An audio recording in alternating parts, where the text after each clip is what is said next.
Hello guys, I'm Gigi and today I'm gonna show you the squeeze theorem, better known as the sandwich theorem. So this theorem is typically used to confirm the limit of a function via comparison with two other functions whose limits are known. So that's all, and now let me go ahead, okay? Let's go. Hello guys, so welcome back on the squeeze theorem. So it basically says that if we have three sequences, a sub n, c sub n, and b sub n, and the c sub n is trapped between the other, in this case a sub n and b sub n, and if a sub n converges to L and b sub n converges to L, then whatever is trapped in the middle, in this case c sub n, will converge to L as well.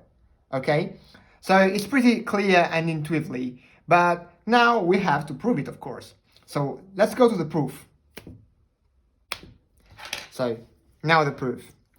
Suppose then a sub n, b sub n, and c sub n are sequences such that c sub n is trapped in the middle of a sub n and b sub n, so it's greater than a sub n, but it's less than b sub n, for all positive integers of n of these, and the limit for n approaches to infinite of a sub n is equal to L, and as well the limit for n approaches to infinite of b sub n is equal to L, we have to prove then the limit for n approaches to infinite of c sub n is equal to L. So these are the hypotheses, and this is what we have to prove. So let's go.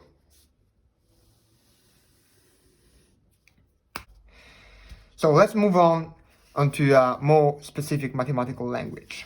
So for all epsilon greater than 0, there exists, and we write it like this, a positive integer, like this, such that for all small n greater than capital N, okay, there is a distance of c sub n and L that is less than epsilon. So if it's less than epsilon, we can easily say that is greater than minus epsilon, okay? And like this, it's greater than minus epsilon. So to this, we can easily add an L. So we can say L minus epsilon is less than c sub n and L, and it's less than epsilon L. So we added L and L. So basically, these and these are equal, and if we can prove this, we are basically done. So let's go on. Okay, so now we have to start by assuming that epsilon is greater than 0. So we can say that b epsilon greater than 0.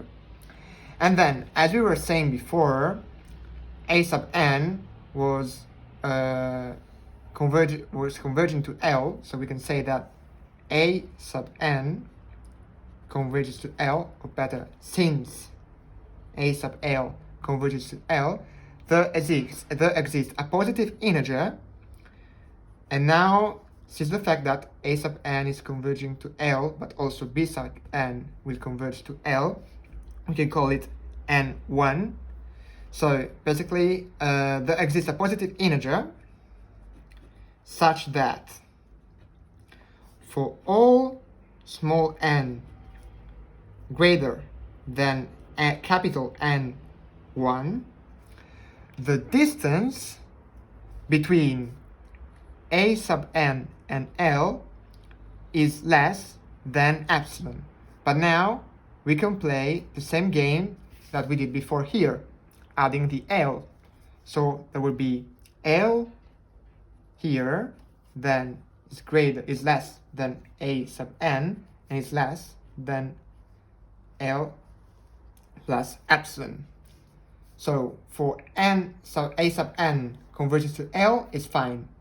Now we're going to say that since b sub n converges to L, there exists a positive integer, and now here there will be n2, number 2, like this, such that for all small n greater than n2, the distance between b sub n and L is smaller than epsilon here. And now we're playing the same game of before. So adding the L here, b sub n and L a, and here are the facts. Okay, so now we have basically three conditions. This condition, that is the first one, then the second condition, that is this one, and the third one, that is this. Alright, so with all these three conditions, we should be able to finish the proof. So, here. Let's finish the proof. So with these three conditions, it's clear that we need to find a capital N.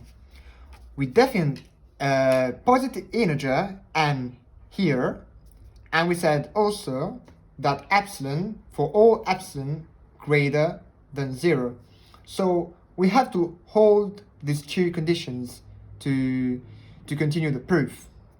So let's set a capital N to be equal to the maximum of both n sub 1 and n sub 2.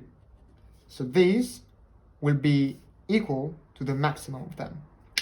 Then all the little n greater than capital N.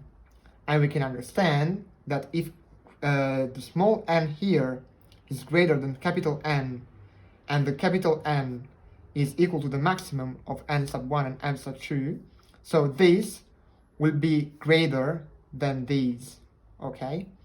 So let's try from these. Oh, sorry, I forgot this. So let's try to create this inequality. So to continue, let's write down L minus epsilon, and we have to use it. So let's check the previous part, okay? So we saw that L minus epsilon is less than a sub n. So let's write down less than a sub n. Okay, and this equality is true because simply little n is bigger than capital N, as we said before, and capital N is the maximum of n sub 1 and n sub 2, so capital N is greater than n sub 1 and n sub 2. So this equality is true. So now let's check to the very first box here, okay? So here we can apply that a sub n is, of course, greater than L minus epsilon, but it's also less or equal to C sub n, and it's less or equal to B sub n. Now we need to show this, and we have to say that B sub n is less than L plus epsilon, okay? That was here in this part. So now after we verified this equality, now we have to verify the last one. We can use the condition here, the last one, because n is bigger than capital N, as we said before, and of course capital N is bigger than n sub 1 and n sub 2. So also this equality is verified with this. So we can write down that B sub n is less than L plus epsilon. So after having verified these, we can finally say that C sub n is less than L plus epsilon and is greater than L minus epsilon. Okay, so now we can subtract epsilon from all three sides and we can write this. Minus epsilon is less than C sub n minus L less than epsilon. So this this is equal to say that the value of C sub n minus L is less than epsilon. So we can write it this. C sub n minus L is less than epsilon.